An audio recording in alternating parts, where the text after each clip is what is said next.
Hi, Dilip. Good morning to you, Canada time.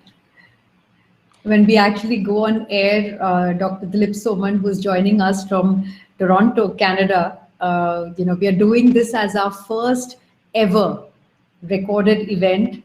And I'm a little nervous because I'm so used to having the absolute unpredictability of what kind of questions that are going to come on chat or things that might, just sudden glitches that have happened with technology. And to do something like this, which is a planned event, almost feels very differently choreographed. So Deepa, pleasure to be here. I can be unpredictable if you want me to, so feel free to ask me anything. And as far as technology glitches go, who can predict those? So, I am absolutely delighted to have you, Dilip. You are, in fact, god of behavioral economics. You have your own program, your own chair, and it's almost like a niche that you've carved at Rotman, the University of Toronto, and your own fascination with. You don't like the word irrational, I know, but the humanness. When did it begin? Oh gosh. Okay. So firstly, I'll start off. I don't think I'm a god or anything of that sort. But as you say, I mean, I do have a passion for making the world slightly more behaviorally informed than it is right now. And I guess at some level, my fascination for human behavior and all of its complications begins many years ago in my first job after I finished engineering school. And I was, as you know, working for Tata Hitachi at that point in time. Spent some time on the shop floor, but very quickly I was in a sales and service role.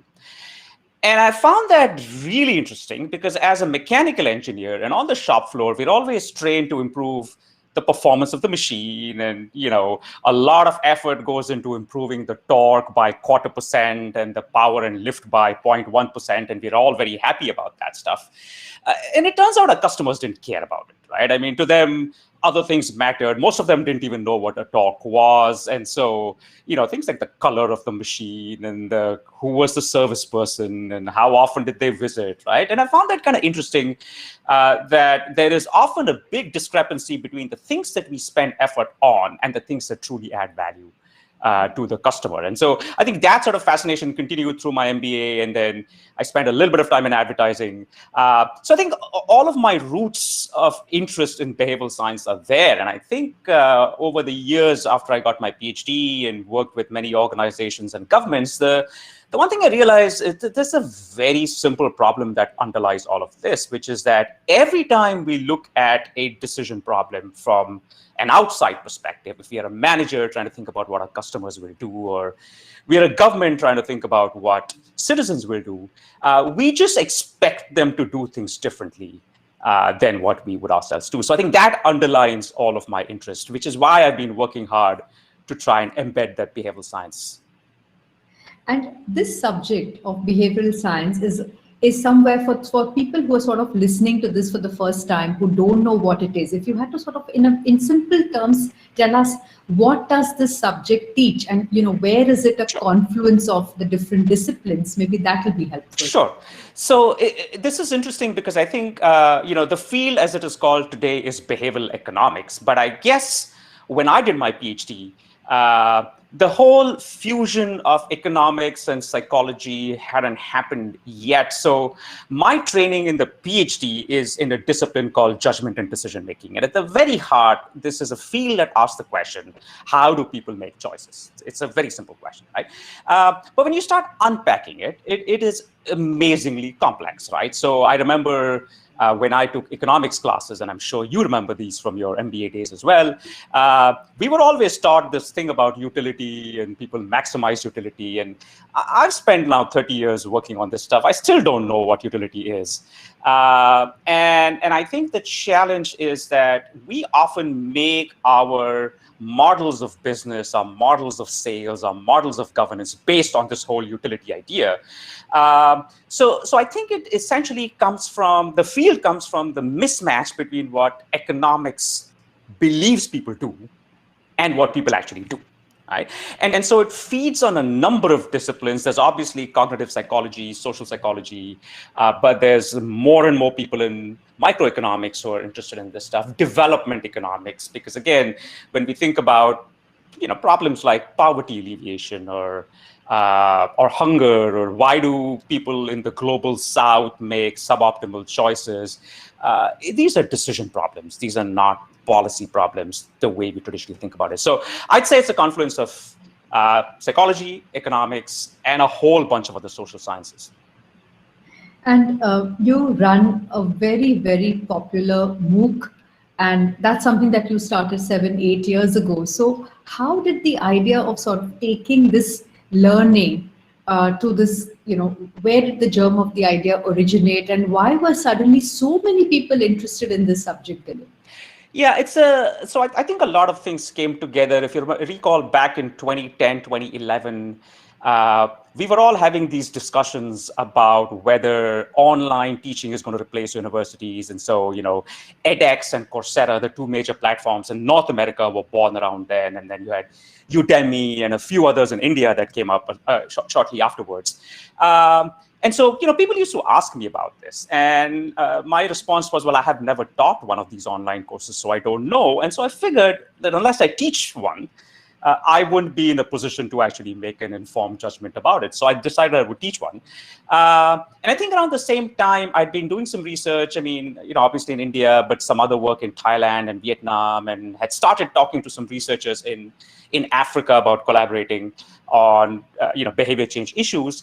And one of the things that they would all point out to me is, there is just no training for our people here. There is nothing. And so I put those two ideas together and said, what if I did a little MOOC on the basics of behavioral science? It's kind of my way of giving back to the community as well. But I mean, I did have a selfish reason. I wanted to learn about how to teach a MOOC, and I wanted to, get people up to speed on what's happening in that research. And it's been phenomenal. So it's been 8 years, as you said.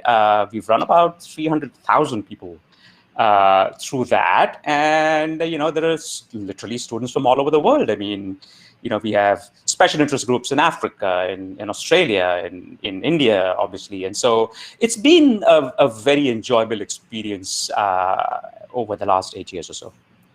And now that because you've got the perspective that's so global and this whole aspect of a cultural context, do you see big differences in the way, judgment and decision making happens over the world? And are there any examples you might like to share?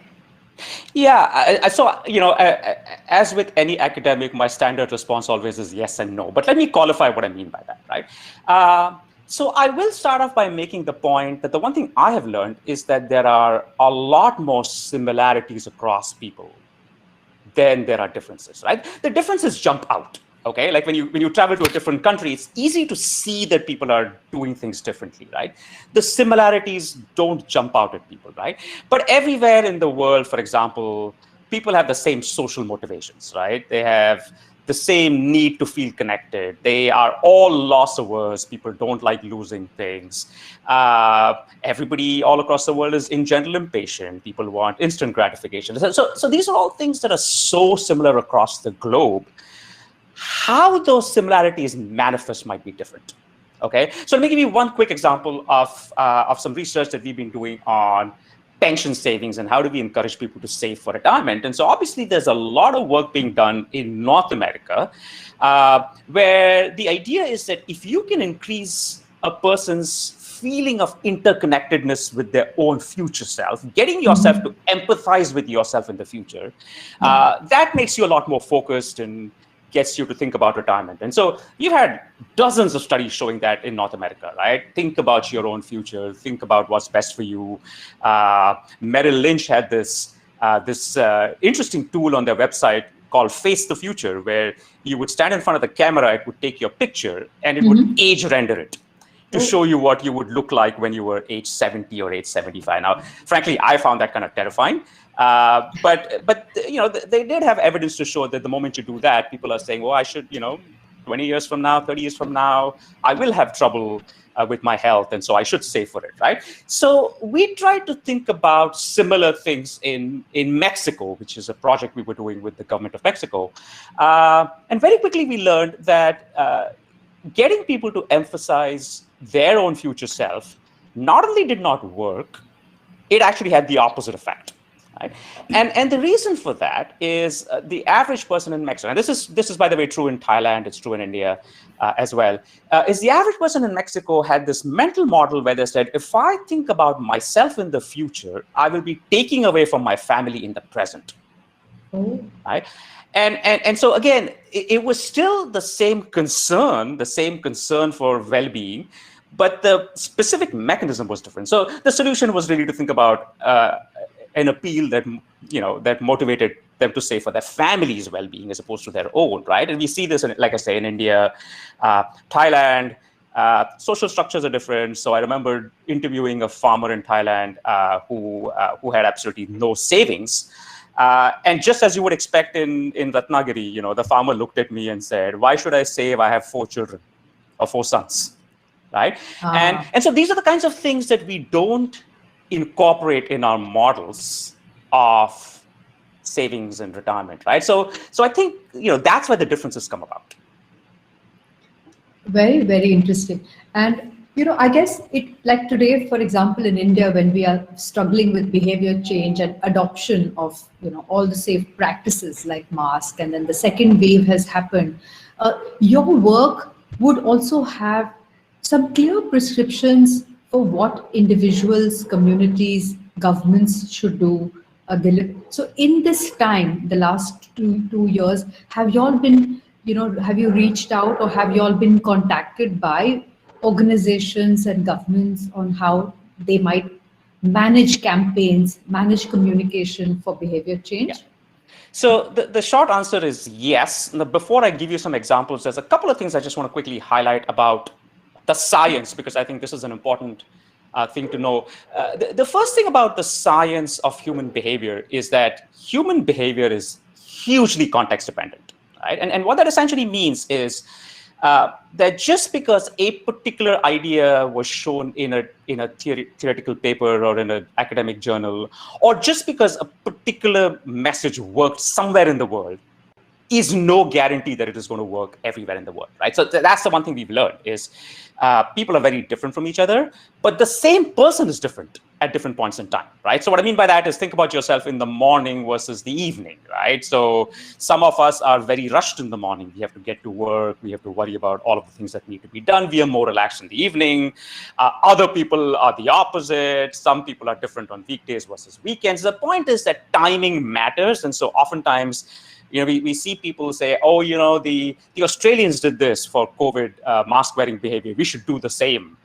And it doesn't work. And it doesn't work because not only are they different people, but the way in which it's being delivered. So I think that's one important thing. I think the other important thing, is so I think every solution needs to be created in the context. It has to be particular to the context, right? And it does make a sort of the notion of scalability a bit more difficult. But I think as long as we have that eye open on the fact that differences in context could change the outcome of solutions, I think that's important, right? So taking that to COVID. So let's think about a couple of things. The first thing is sort of vaccination behaviors.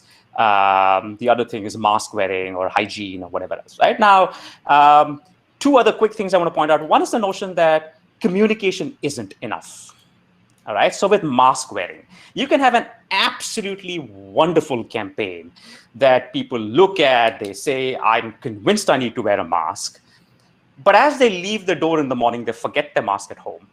And now I don't have a mask all day. right? So a lot of people intending to do stuff that can't do it. So it's not just convincing them, but helping them with the behavior change. I think that's an important thing that we don't think about. So one of the programs we did here was just these little bags with a mask that had a little sticky thing that you could put on the door, right? So every time you're leaving the house, you see the mask there. Yeah. Right? Nice. And it turns out that kind of intervention has a much bigger effect than just convincing people to do it.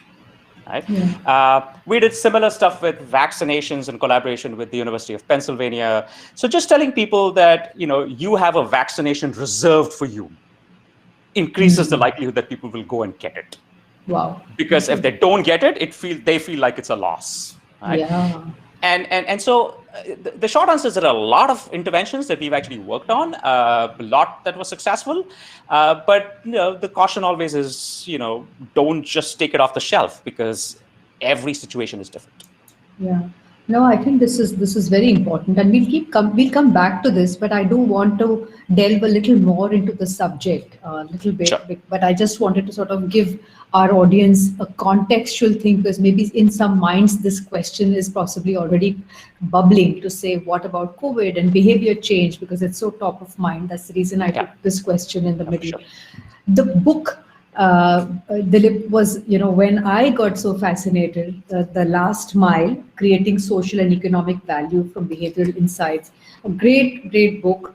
And I love the way your book begins with this sentence, and it kind of just hit me, because this is something that I've seen in the last so many years, saying that organizations, everybody is in the business of changing behavior.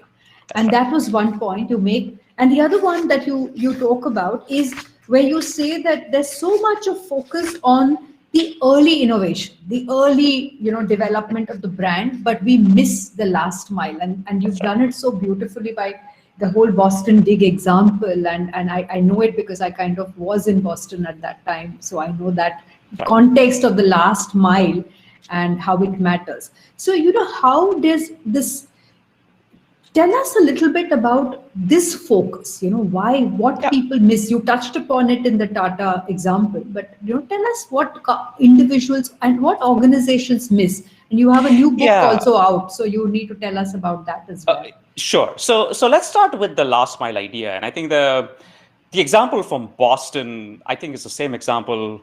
Every time I take the road from Bombay to Pune.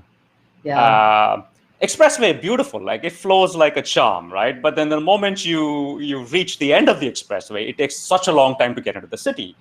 And I think this is the challenge. It's like, the term comes from engineering. The term is used to stand for the notion that oftentimes it is easy and relatively inexpensive to do the big stuff. Getting people, getting goods to a city port is relatively cheap. Getting the good from the city port to each warehouse is expensive. Telecommunications, same thing. Putting towers all over the place, relatively cheap, but connecting people to the towers, right? And so I kind of think of innovation, product development, service development in the same way. First mile, everything that happens within the walls of the organization, right? All of our innovation processes, our quality circles, our market research, all of that stuff, right? And then we package the whole damn thing and we put it out. And that's kind of like reaching the last mile. That's like reaching the streets of Pune. And I think the problem there is, there's a couple of things. So one is there's a lot more unpredictability, right? Because as we just spoke about, human behavior is nowhere as predictable as what happens within the firm. Like, we can predict how our quality circles work. We know how our innovation process is. We know what R&D does. We don't know what our customers are going to do. We don't know what they care about, right? And so oftentimes people use best judgment. So that's one. I think second, there's a corporate culture that we've built of secrecy. So I remember, back in the early days during my time in advertising in India, like all of our clients wanted to hold their cards to the chest, right? And we'll finish the entire development. And then and only then will we release the campaign and release the product. And I've just come to realize that's a mistake. Like, it's a mistake because it runs the risk of building a product to such a stage that now it's too late to change things. And so I've always been an advocate of being open and collecting fast feedback. So what the design folks talk about. Yes. So I think that's one. I think the third thing is this fundamental empathy gap that I speak about in the book, the human versus econ gap. Now, Yeah. this is a language that I've borrowed from Richard Thaler and Cass Sunstein's book, right? And the idea is that we oftentimes, as managers, believe that people are a lot more concerned about social issues or product quality than they actually are, right? And so our belief is that if I have a new savings product, why will people not want it? Because it's so good, right? But that's because you as the developer have seen the product grow and emerge, and you've been with it for a year. Whereas I'm just seeing it for the first time. I have no motivation because I have many other things to do. And so we completely missed the boat on predicting what a customer tastes are and what their preferences will look like. So I think that's sort of where the last mile idea comes in, is we need to bring the last mile into the way we do our first mile. Yes. A lot more than we actually do.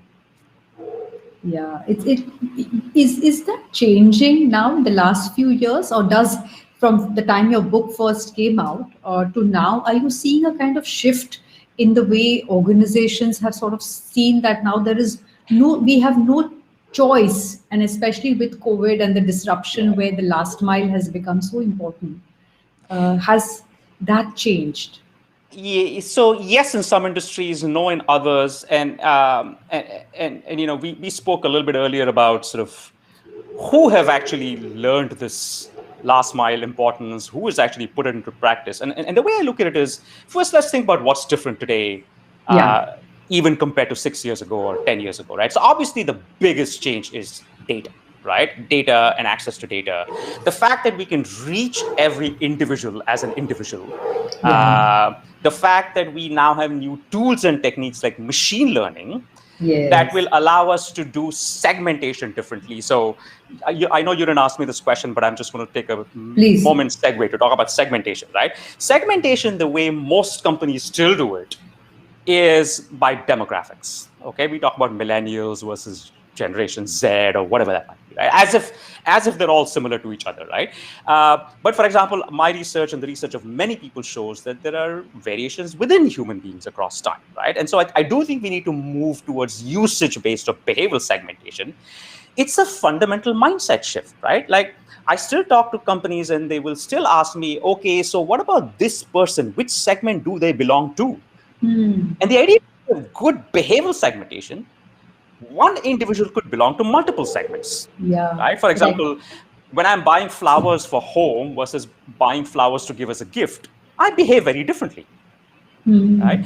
And so to treat me as a member of one segment is kind of foolish, right? Now, I think data today lets us track behaviors and not individuals, right? So I think that's the big change in the world, right? yeah, And that's so huge. That's a very, very isn't big it? thing. Yeah, yeah, yeah, yeah, Yeah. yeah. And so I do think we now have the ability to change the way we do segmentation, right? And we've done some work in that area as well, right?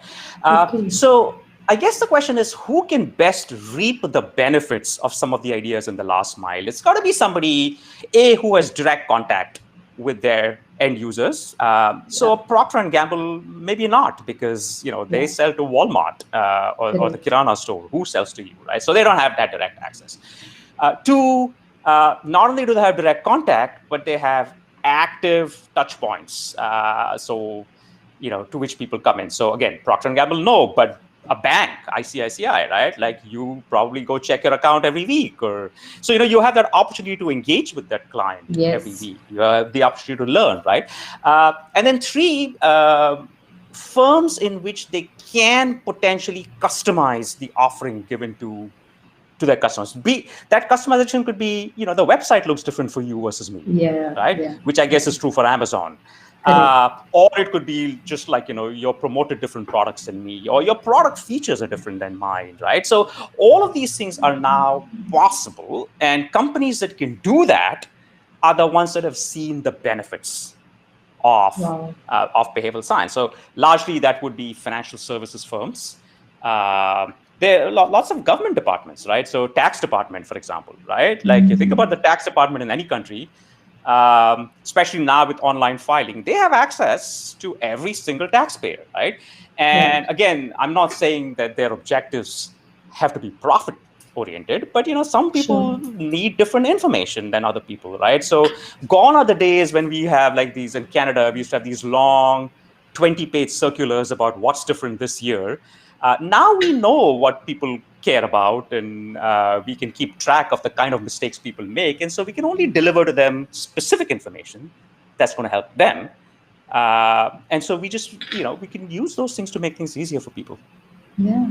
Dilip, when you started with this subject and the way it's evolved, you kind of have almost, technology has been giving you possibly just torrents and volumes of information which you possibly never imagined 15 years ago, That's right. that you would have this kind of, granular access at the individual level on behavior. So the field, I guess, is also changing rapidly to just take account, like you said, just take cognizance of the fact there's so much information is available. Yeah, so that's exactly right. I think the field is changing. I think the skill sets are therefore changing. So talk about behavioral science or marketing. I mean, back when I was getting my degree, and I suspect it's the same, when you went to MBA program too, is, we always had this sort of thing about, good marketing is like an art, and there's some people who are good at it and others who are not. And then there came along a movie called Revenge of the Nerds. Remember that one? So Revenge of the Nerds is basically all of these science type kids who take over the world. And I think marketing is going to be like that, right? Like, who are the best marketers today? The people who can code, who know how Yeah. to do machine learning algorithms, right? They're the ones who can target precisely. Yeah. They're the ones who know the segmentation. They don't need artists to tell them what the right message is. They can experiment and figure out what the best one is. So I think it's, the skill set is also changing as a result. And I think we need to be cognizant of that. You're you're talking about the little things that matter in your book, and I kind of it sort of stayed with me because we put so much emphasis and import on the big things, but it's Yeah. those small little things. Like I remember when we were talking to consumers of uh, in the context of service excellence, and consumers talked about a welcome drink in the salon, and That's right. and who would have thought of that welcome drink being the biggest point of connect. It was like a love mark. Absolutely. Right. I think and it works both ways. So I think your example is about little things that get people to do things. There are also little things that prevent people from doing things, right? So let me give you an example. I think it's in the book as well on health checkups, right? Like, everywhere in the world, we are told that, it's a good idea to go see your doctor once a year just to make sure, get all the tests done, etc. Right? Most people don't go, right? So we, I was working with this insurance provider in the United States, and they had a plan where, as part of a package, you were entitled to a doctor's visit. And it turns out only about 17% of people actually went and saw the doctor, right? And then, of course, the insurance company says, okay, it's important for people to see the doctor because if we can catch diseases earlier, it will reduce our costs downstream, and obviously it's healthier for people, right? So they called the market research agency. You know how this works. They did the usual phone surveys, right? And everybody who was asked why you didn't get a checkup said something like they were busy, right? They were like, now you think about it, like you had 1 hour to see your doctor, maybe another hour for tests, and then you add in commute time, 4 hours maximum in a year. Okay, so I somehow didn't believe that, right? So one of the things we did in the second year of the program was we just randomly assigned people to appointments. Okay, so at the moment you purchase the insurance, I would look at your birthday, I would add 10 days to it or whatever it might be, and I would say something like, Deepa, you have an appointment on September 5th, right? It is with this doctor, and if you cannot make it, then please phone us to cancel the appointment. Now it turns out that just by doing that, we pushed from 17 to 67%. Yeah. Okay, so what does that tell me? People were not busy at all. They just didn't want to phone. Yeah. Okay, like that was the thing that was tripping people up. And so I always push people and say, look at the small things. It's the small things that trip the big things up. I mean, you can have a fancy product, a fancy program, but it's little things like people's reluctance to phone, or people's unwillingness to wait, or, things like that, that trip people up. And when the setting up of experiments that you do, how do people and organizations then learn to do these for themselves? So when you are like 1 degree of separation from your consumer, you could actually do that in your stores, or you could do that with Absolutely. your service employees who are probably working with different scripts. Maybe I don't know. Have you all done those? Yeah, I mean, and I think at the end of the day, it becomes a culture. So I Yeah. think I remember in the early years where we would spend all these like long brainstorming sessions, and I'm sure you've been part of these, with 10 senior people making decisions on whether we should like use campaign A or campaign B, or should we offer, should we advertise or give people a price discount, right? And now I go to companies like Google, and there's no discussion, there's no armchair theorizing. Let's just test it. Let's do an A/B test, right? It is part of the culture, and I think like that, to me, that's the hardest thing to change. So in the new book, Behaviorally Informed Organization, we talk about the concept of cost of experimentation, right? There is a cost of doing experiments. There is obviously a monetary cost and a logistics cost. So can I actually create two groups? Can I treat them differently? Do I have the skills to analyze the data, et cetera? But there is an institutional cost, right? And the institutional cost may have things to do with like legal permissions, or it may have something to do with what's the mindset. So I actually remember a conversation when a manager said, not in these words, but said something along the lines of, what if I do an experiment and we find out that everything we've been doing over the past 10 years has been suboptimal, right? So there is that fear of actually finding the truth, because then it's not self-justifying. So I think those are the kinds of costs we need to overcome. And I think once we do that, I think it becomes easier. So our approach has always been in our work with partners is to start small, like start with something that nobody cares about too much, right? So for example, with the insurance company, right? Like we're not going to fiddle around with your positioning. We're not going to fiddle around with your product.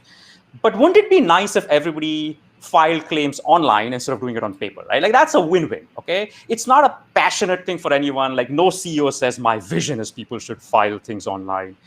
So we pick things that are not on the main radar screen, and demonstrate success. And I think once you demonstrate success of the experimental approach, and we say, look, we did this control treatment experiment.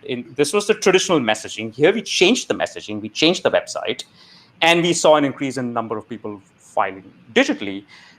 Then the CEO wakes up and says, okay, that's interesting. Maybe we can try this for, not for claims, but for other parts of the business. And so I think starting slow, showing early successes in kind of low cost environments is the way to do it. Yeah. And we have a little time left, and I want you to talk about two things. One is the Sure. whole aspect of a nudge and how a nudge gets used, and the other is that of a disclaimers. So because I think disclaimers again is very important from the whole aspect of the ethics also. So if we can sort of touch a little bit on that. Sure. So the idea of a nudge is very simple. It basically says that you could somehow change elements of the context, the way a decision is structured, the timing, those kinds of things, to influence choice without either giving people too much information, and without imposing any restrictions, or without any economic incentives, right? So if I give you a 50% discount to buy a product, that's not a nudge. That's a clear incentive, right? If I launch a new product, iPhone 100, I'm just making this up, and I withdraw iPhone 99 from the market, so I don't have the choice now anymore, that's also not a nudge, right? But we could try lots of elements of context. So for example, changing the default, like in the example I gave you about healthcare, the checkups, right? The default was if you did nothing, you were going to see the doctor. Right. Okay, right. That's a nudge, because I've just changed. I haven't forbidden you. I haven't given you any incentives, but I've just changed a wrinkle, right? Yeah. Or oftentimes we see that when you give people three sizes of anything, they Yes. pick the middle one. So if I want them to pick the middle one, I can surround that middle thing with like a smaller, cheaper, and a bigger, more expensive one. Works like a dream in all kinds of things, including investing for retirement. Like, I want people to invest in this. I'll give them an inferior product and a cheaper product and a superior product. They pick the one. So those are all examples of nudges, right? Nudges. And I think the key is really sort of making sure you're not meaningfully changing the Yeah. product or the incentives. On the piece about disclaimers, I think the ethics piece is important simply because I think, and I'll just kind of say one thing brief here. I could go on and on about the ethics, but unlike other forms of marketing, say advertising, right? Nudging is slightly different. It's different because you can imagine a world without advertising. So you can say, what are the ethics of adding advertising to a world, right? You cannot imagine a world without context. Yes. Okay. So with nudging, if you're changing a context, it's got to be relative ethics. What are the ethics of having this context versus that context? And that makes it slightly trickier, but I do absolutely agree that it's really important to make sure we are transparent in the way we do things, and in experimentation too. Like, our work has always emphasized transparency, right? Yeah. And it turns out people are much more likely to buy into a marketing intervention, into a behavior change intervention, if they know why it's happened, right? So research shows that people who are exposed to this kind of messaging are more likely to do what's right for them. I'll believe it. In your illustrious career, many books that you've written, co-authored, and read, what is it that you're proudest of, Dilip? Oh gosh, I think the course, the MOOC, the fact that I think we were able to take the science worldwide, and it's incredible. I mean, I think a lot of the people who have done that online course have now gone on to careers in behavioral science, be they in marketing, be they in government, be they in finance. So I think that definitely counts as one of the biggest things, because to me, using the technology to spread education was a gift that the modern world gives us, and I just wish more people did that. And for what is it that you aspire for the next, say, 5 years, 10 years? What do you want to focus on? So I would say more of what I'm doing. I think at the end of the day, I kind of think about behavioral science, about humanity, equality, fairness, as things that are very influenceable. I think the way we structure the environment influences all of these things. And I would love for us to move towards that. I kind of spend some time thinking about this whole notion of compliance, right? Like, every company I know spends millions and millions of rupees on compliance, right? But what are they complying with? They're complying with the law. And I wish they only spent a fraction of that on compliance with humanity, right? Can we make our information easy to digest? Can we make our human resource policies easier? So I wrote a recent article in the HRD journal in India on human resources management for humans, right? Like, they've Beautiful. even got the word human in their function, but it's unfortunately become very rule bound and procedural, and we have seemed to drop the humanity from it. So I think that's where I would like to push organizations towards. It's wonderful. We could go on and on, but I am tempted to ask you a personal question, if I may. Of Uh, course. Dilip, how has this awareness of human behavior insights helped you become a better parent? Oh gosh, I don't know if I am a better parent or not, because I don't know what would have happened if I didn't have that awareness.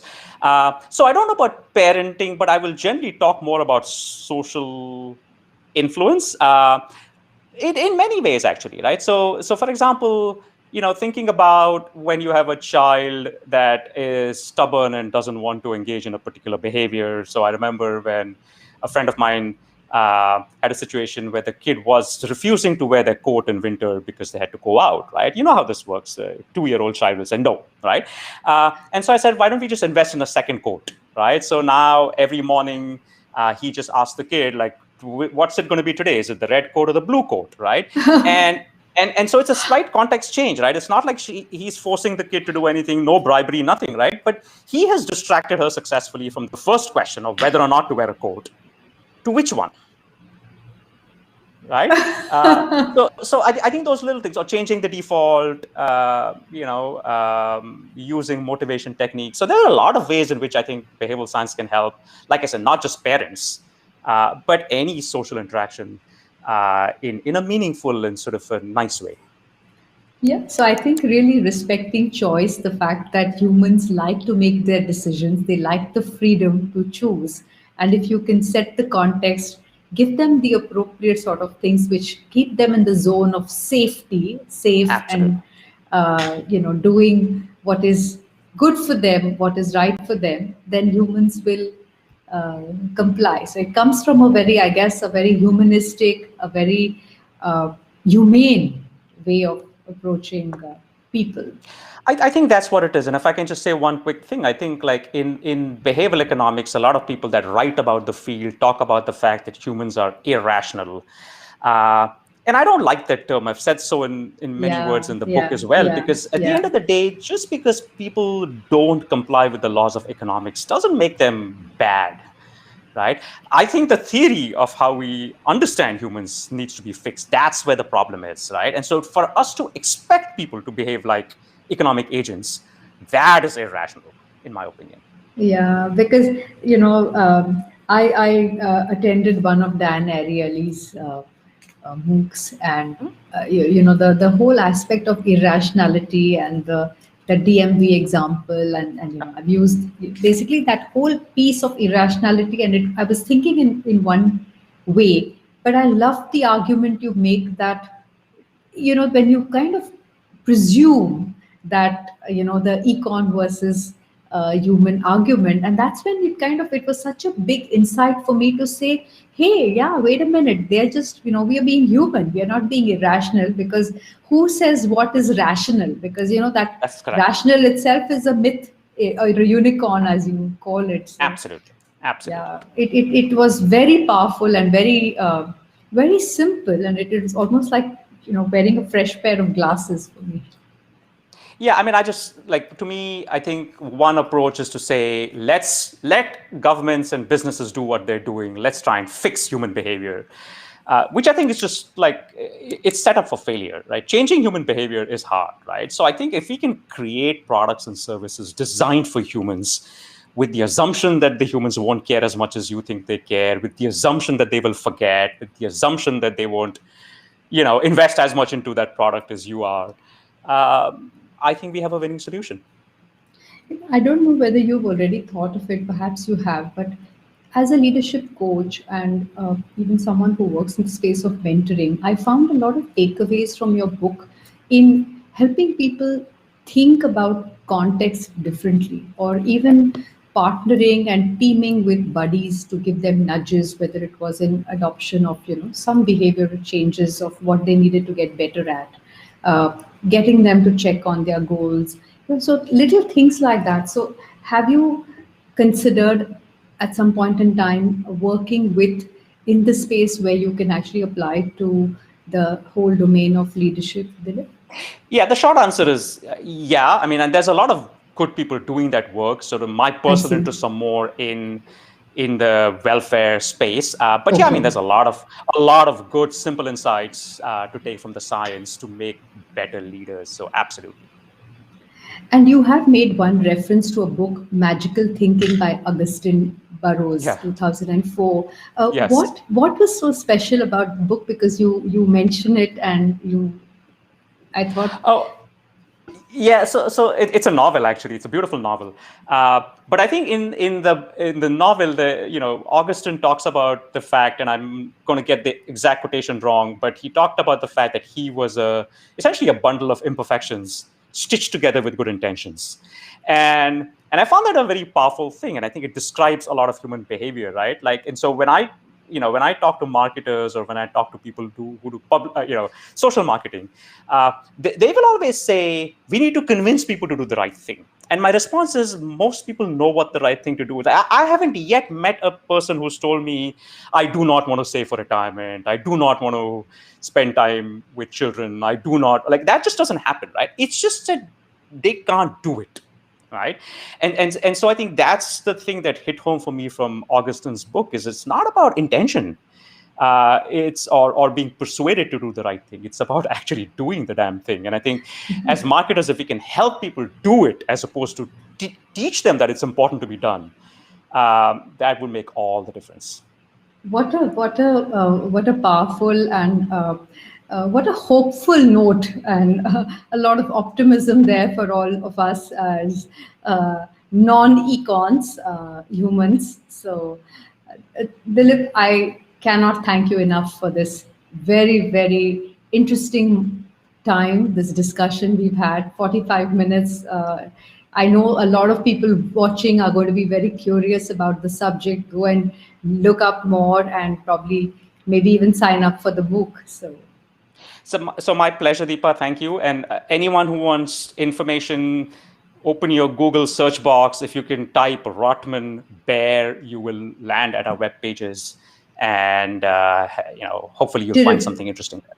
Terrific content there, and thank you for all the work that you do, and big congratulations to you. Thanks again for coming. Thanks, Deepa. Thank you very much, and thanks to your whole team. Thank you. Bye-bye. Bye now.